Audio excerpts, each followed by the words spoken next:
हो गया। अरे नारद जी कहते हैं व्यास जी आपको कहाँ का दुख है? जो आपका तो पुत्र भगवान भगवत भक्त है, जो माया से परे है, वो तपस्या करने गए, खुशी की बात है। कहे हाँ ये तो ठीक है, पुत्र चला गया, लेकिन फिर भी हमने वेदत्रयी की का अभ्यास किया, इसके बाद महाभारत की रचना की, इसके बाद भी हमको संतोष नहीं हो रहा है। अब नारद जी कहने लगे व्यास जी आपको तो दुख नहीं करना चाहिए। अब मैं आपको एक इतिहास सुनाता हूं, और वो इतिहास किसी दूसरे का नहीं है, मैं अपनी ही बात सुनाता हूं। अरे कोई जगह ज्यादा दुखी है, जो ज्यादा दुखी व्यक्ति है, उसके सामने अगर आप अपना दुख व्यक्त करोगे तो वो अपना दुख भूल करके आपका दुख सुनने लगेगा। किसी का दुख कम करने के लिए उसको अपना दुख सुनाएंगे तो उसका दुख कम हो जाए। भाई वो चले भैया ये तो हमसे भी ज्यादा दुखी है, चलो कम से कम हम तो सही हैं। अब नारद जी कहने लगे अरे व्यास जी मैं अब अपनी ही बात आपको बताता हूँ, आप ध्यान से सुने। ये मेरे पूर्व जन्म की बात है, इस जन्म की बात नहीं है, मैं अपने पूर्व जन्म की बात आपको सुनाता हूँ। व्यास जी कहे अच्छा ठीक बताइए क्या है? कहे पूर्व जन्म में मैं वेदवादी ब्राह्मण, वेद पाठी ब्राह्मण का पुत्र था। मैं अपनी एक माँ के पास साथ रहता था। मेरे पिता की मृत्यु हो गई। जब मेरे पिता की मृत्यु हो गई तो मेरी माँ दासी का काम करने लगी, एक सेठ जी के यहाँ दासी का काम करने लगी। मैं भी माँ के साथ रहता। जब मैं माँ के साथ रहता, मैं माँ के साथ प्रसन्न रहता। फिर चतुर्मासा का समय आया। चतुर्मासा अर्थात आषाढ़ शुक्ल पक्ष की एकादशी से लेकर के कार्तिक शुक्ल पक्ष एकादशी तक ये 4 महीना चतुर्मासा होता है। इसीलिए 4 महीने का व्रत चतुर्मासा व्रत किया जाता है। इसमें 4 महीने भगवान विष्णु सहन करते हैं, जिसमें संस्कार वर्जित किए गए हैं। विवाह आदि संस्कार, जो इत्यादि जो संस्कार हैं वो संस्कार वर्जित कर दिए गए हैं, इसलिए कि विष्णु सहन रहता है। लेकिन कथा होती है, कथा तो आषाढ़ से लेकर के मार्गशीर्ष तक ही श्रेष्ठ मानी जाती है। जब चतुर्मासा व्रत का समय आया, 4 महीने का चतुर्मासा प्रारंभ होने को हुआ, तभी सेठ जी के यहाँ कुछ महात्मा लोग आए। और महात्मा लोग आए तो महात्मा लोग सेठ जी से कहे सेठ जी हम आपके यहाँ रहना चाहते हैं, 4 महीना हम आपके यहाँ रहेंगे, यहाँ भगवान का भजन कीर्तन करेंगे, अब आप हमारी सेवा करिएगा। अब सेठ जी कहने लगे कि तो ठीक है, हमारे यहाँ धन की कमी नहीं है, आप लोग रहिए, लेकिन हमारे यहाँ जो दासी है, हम अपनी दासी से पूछ लें कि वो आपकी सेवा कर पाएगी कि नहीं कर पाएगी। अब सेठ जी जब दासी से गए तो ब्राह्मण पत्नी तो थी, प्रसन्न हो गई, चलो संत की सेवा का अवसर मिल गया। मेरी माँ सहर्ष स्वीकार कर ली संत सेवा। अब संत आए, 4 महीना बढ़िया रुके, दिन भर कीर्तन करते, रात को भी कीर्तन भजन करते। और मैं भी, मेरी अवस्था उस समय 5 वर्ष की थी। नारद जी कह रहे हैं व्यास जी उस समय मैं 5 वर्ष का था, लेकिन 5 वर्ष की अवस्था होने के बाद भी मैं संसार के बच्चों के जैसा नहीं था। मैं संसार के बच्चों जैसा नहीं था। मैं खेलकूद में हमारा मन नहीं लगता था। मैं उन्हीं महात्मा लोगों के बीच में जाकर बैठा रहता, मैं भी संकीर्तन इत्यादि करता। अब जब नारद जी इस प्रकार से कहे मैं भी संकीर्तन इत्यादि करता, धीरे धीरे करके मेरा मन भगवान में खूब रम गया उन्हीं संतों के बीच में। अब धीरे धीरे कार्तिक शुक्ल पक्ष की एकादशी आगे को हो गई। अब मैं सोच रहा कि महात्मा लोग चले जाएंगे, और महात्मा लोग चले जाएंगे तो मैं क्या करूंगा? अभी तक तो आनंद मिल रहा था, अभी आनंद समाप्त होने को है, अब आनंद चला जाएगा तो मैं क्या करूंगा? फिर मैं ऐसा विचार ही कर रहा था। फिर तब तक 4 महीने बीत गया, महात्मा लोग जाने को तैयार हुए। अब महात्मा लोग जाने को जब तैयार हुए, महात्मा लोग कहने लगे कि अब हम जाएंगे, 4 महीना पूरा हो गया, हमारा व्रत भी पूरा हो गया। अब मैं महात्मा जी के पास गया। जब मैं महात्मा जी के पास गया, महात्मा जी का पैर पकड़ लिया। महात्मा जी का पैर पकड़ करके मैंने विनती की, महात्मा हमको भी आप साथ लेते चलिए अपने, मैं आपके साथ चलूंगा, जो कुछ सेवा होगी मैं भी आपके साथ सेवा करूंगा। संत सेवा, गुरु सेवा, ब्राह्मण सेवा यह बड़ी कल्याणकारी है। जहां तक हो सके अपमान न हो तो ज्यादा अच्छा है। अब नारद जी कह रहे हैं कि मैंने निवेदन किया संतों से कि आप हमको अपने साथ लेके चलो। अब संत कहने लगे कि नहीं, तुमको हम अपने साथ तो नहीं ले जा सकते, इसलिए कि तुम्हारी माँ है और तुम अपनी माँ की अकेली संतान हो, अभी बच्चे भी हो, इसलिए तुम माँ के साथ रहो और जब तक माँ तुम्हारी है तब तक तुम तो हम ले नहीं जा सकते। अब नारद जी बड़े दुखी कहे तो बड़े दुख की बात है, तो माँ हमारे भोजन में बाधा हो रही है।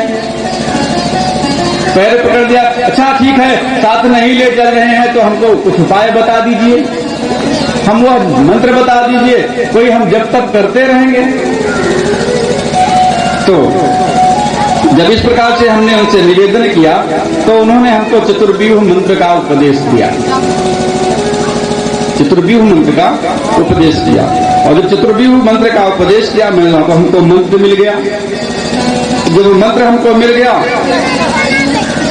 मैं उस मंत्र का जप करने लगा और जब मंत्र का जप करने लगा मंत्र मिला, नमो भगवते तुभ्यं वासुदेवाय धीमहि प्रद्युम्नाय अनिरुद्धाय नमः संकर्षणाय। हमको यही मंत्र मिला, नारद जी ने, महात्मा ने हमको दिया था। अब यह मंत्र मैं जपने लगा और यह मंत्र जपते जपते हमको हमारा मन खूब भगवान में लगने लगा और मैं सोचने लगा कि मेरे जप में मेरी माँ बाधा हो रही है। अगर मेरी माँ मर जाती तो कितना अच्छा होता, मैं स्वतंत्र रूप से भजन कर पाता। मेरी अवस्था तो ज्यादा नहीं थी, मैं तो 5 ही वर्ष का था, लेकिन मैं सोचने लगा अगर मेरी माँ मर जाए तो बड़ा अच्छा हो जाता, मेरा मन भजन में लग जाता, मैं भजन करता। तो भगवान की बड़ी कृपा हुई। एक दिन शाम के समय मेरी माँ दूध दुहने गई और दूध जब दुहने गई तो मेरी माँ को सांप ने काट लिया। और जब मेरी माँ को सांप ने काट लिया तो सांप के काटने के कारण मेरी माँ की मृत्यु हो गई। जब मेरी माँ की मृत्यु हो गई तो मैं तो मन ही मन बड़ा प्रसन्न हुआ, अनुग्रह मन ने माना, मैं तो मन ही मन बहुत प्रसन्न हुआ और प्रसन्न होकर के मैं सोचने लगा रे भगवान ने बड़ी कृपा कर दी, माँ मर गई, अब तो भजन करेंगे आनंद से। तो जो माँ की जो क्रिया इत्यादि करनी थी मैंने की और करने के बाद मैं विजन वन में चला गया और जला जा करके वहां बैठ करके मैंने तपस्या की। तो जो तपस्या की और तपस्या करने के बाद भगवान हमको हम प्रसन्न हुए, हम पर अपने पार्षद के साथ आए, हमको अपने लोक में लेकर के चले गए। अब हम वहां विष्णु लोक में रहे। सृष्टि में जब प्रलय हुआ, प्रलय के बाद फिर से जब नई सृष्टि का विस्तार हुआ, जब नई सृष्टि का जब विस्तार हुआ तो मैं ब्रह्मा के मानस पुत्र के रूप में, मैं नारद, मैं ब्रह्मा के मानस पुत्र के रूप में आपके सामने खड़ा हूं। ये सब नारद जी अपने पूर्व जन्म की कथा बता रहे हैं व्यास जी कि भगवान की कृपा से मैंने पूर्व जन्म की जो बात है उनको याद है। जो महात्मा लोग हैं उनको अपना पूर्व जन्म पता चल जाता है सबसे, लेकिन अगर हमको अभी पता चल जाए कि हमारा पूर्व जन्म क्या था तो ऐसे ही पागल हो जाएंगे। पता नहीं कितना जन्म हुआ, पूर्व जन्म में पता नहीं क्या क्या थे, कुकर सुकर भेड़ बकरी तमाम योनियां हैं, अपने अपने कर्म के फल के अनुसार जीव भोगता रहता हूं। नारद जी कहे कि अब मैं ब्रह्मा के मानस पुत्र के रूप में आपके सामने हूं। जब इतनी बात बताए व्यास जी को नारद जी, व्यास जी कहने लगे कि अच्छा नारद जी, मैं आपकी बात से बड़ा प्रभावित हूं, अब हमको हमारे उद्धार का कोई आप उपाय बताइए जिससे कि हमारे मन को संतोष मिल जाए। जब इस प्रकार से कहा तो नारद जी कहने लगे कि हे व्यास जी, देवदत्तामिमां वीणां स्वर ब्रह्म विभूषिताम, और यह जब मैं ब्रह्मा के मानस पुत्र के रूप में हूं, पैदा हुआ तो यह जो मेरे पास वीणा है यह भगवान के द्वारा प्रदान की गई वीणा है। ये कोई सामान्य वीणा नहीं थी जो नारद जी के पास थी, तो भगवान ने स्वयं प्रदान की थी। ऐसी वीणा थी, स्वयं यो राजते नादा स्वर एवं प्रकीर्तिता स्वरम वै निखिलम व्याप्तम तद विशेष पृथक पृथक। स्वर ब्रह्म जो है वो स्वर ही ब्रह्म है, नाद ब्रह्म जिसको स्वर ब्रह्म कहते हैं। अरे जीव जो है जो चैतन्य स्वरूप है वो चैतन्य स्वरूप हमारे अंदर से निकल जाए तो शब्द भी निकल जाएगा, शब्द ब्रह्म भी हमारे अंदर से निकल जाएगा। वो चैतन्य स्वरूप जब जीव शब्द ब्रह्म के रूप में हमारे अंदर विद्यमान है, इसलिए हम बोल रहे हैं। हमारी जो बोलने की शक्ति है यही शब्द ब्रह्म है। व्यक्त करने की हम अपनी बात कह रहे हैं, हमारी बात कोई समझ रहा है, शब्द ब्रह्म है। और कहे कि यह स्वर से युक्त है। संगीत में 7 प्रकार के सुर होते हैं, सा रे ग म प ध नि सा। संगीत के विशेषज्ञ लोग हैं, सब जानते हैं। और यह जो 7 स्वर बने हैं संगीत के, यह सब 7 स्वर शास्त्रिक परंपरा से बनाए गए हैं और विभिन्न प्रकार के जीव जंतुओं से इनका अर्थ लिया गया है, इनके शब्द का उच्चारण लिया गया है। खड्गम वदेत मयूरोहि, जो सकार है इसमें स शब्द है, यह मोर की ध्वनि से लिया गया है। रेखवम तारक चातको वदेत, इसमें जो रे शब्द है सा रे, रे जो है वो चातक शब्द की बोली से लिया, चातक की बोली से लिया गया, चातक पक्षी की बोली से। अजाबदति गांधारम, वो शब्द जो है वो बकरी की बोली से लिया गया है। क्रौंचो वदति मध्यमम, माँ जो है क्रौंच पक्षी की आवाज से लिया गया है। पुष्प साधारण काले तो किलो पंचमो वदेत, 5वां जो पंचम स्वर है वह कोयल की बोली से लिया गया है। इसलिए कवियों ने खूब कहा कोयल लगाती पंचम सुर में। कोयल तो पंचम सुर में गाती है, सारे ग म से। तो माँ शब्द जो इसमें लिया गया स्वर का 5वां शब्द वो कोयल की आवाज से लिया गया। दरदुरु दैवतम वदेत, और मेढक की आवाज से ध निखादम च खड्गम वदेत, नी शब्द जो है वह हाथी से लिया गया। इस प्रकार से सारे ग म प ध नी, यह 7 स्वर जो है यह पशुओं और पक्षियों की आवाज से निकाल करके शब्द ब्रह्म के रूप में नारद जी की बीड़ा में पिरो दिया गया। अब नारद जी उसी 7 स्वर की बीड़ा से जो है गान करते हैं। और उसमें और भी स्वर के बहुत सारे भेद हैं, उसे भेद में हम जान करके क्या करेंगे, हम चलिए थोड़े सीख रहे हैं या सिखा रहे हैं। बोले वृंदावन बिहारी लाल की। व्यास जी कहते हैं कि हे नारद जी, नारद जी कहते हैं हे व्यास जी, इसी बीड़ा से मैं भगवान नाम का संकीर्तन करता हूँ। आप एक काम करिए, सत्कर्म करिए। कि सत्कर्म क्या है? सत्कर्म है क्या जो मैं सत्कर्म करूँ? अरे मैंने तो वेद का अभ्यास से किया, महाभारत की रचना की, इसके बाद भी संतोष नहीं, तो सत्कर्म में क्या करूँ? तब नारद जी कहते हैं कि हे व्यास जी, आप श्रीमद् भागवत ग्रंथ की रचना कीजिए। तब व्यास जी श्रीमद् भागवत ग्रंथ की रचना करते हैं। और जब व्यास जी श्रीमद् भागवत ग्रंथ की रचना करते हैं, भागवत की रचना, बद्रिकाश्रम से ऊपर एक माना गांव है, माना गांव के पास वहां एक व्यास गुफा है। उसी व्यास गुफा के नीचे सरस्वती नदी है जहां भीम पुल है, और भीम पुल पे एक गणेश गुफा है जहां भागवत की रचना हुई। व्यास जी भागवत को लिखे नहीं, स्वयं लिपिबद्ध नहीं किए। व्यास जी बोलते गए और गणेश जी लिखते गए। व्यास जी बोलते गए और गणेश जी लिखते गए। इसमें बात क्या हुई कि व्यास जी गणेश जी कहे ठीक है मैं लिखूंगा, लेकिन मेरी लेखनी अगर रुक जाएगी तो मैं लिखना बंद कर दूंगा। आप बोलिए, लेकिन जब आपका मेरी लेखनी अगर बंद हो जाएगी तो मैं लिखना बंद कर दूंगा। जब इस प्रकार से कहा तो व्यास जी ने कहा ठीक है, ठीक है, लेकिन जो मैं बोलूंगा उसको आप समझ के लिखिए।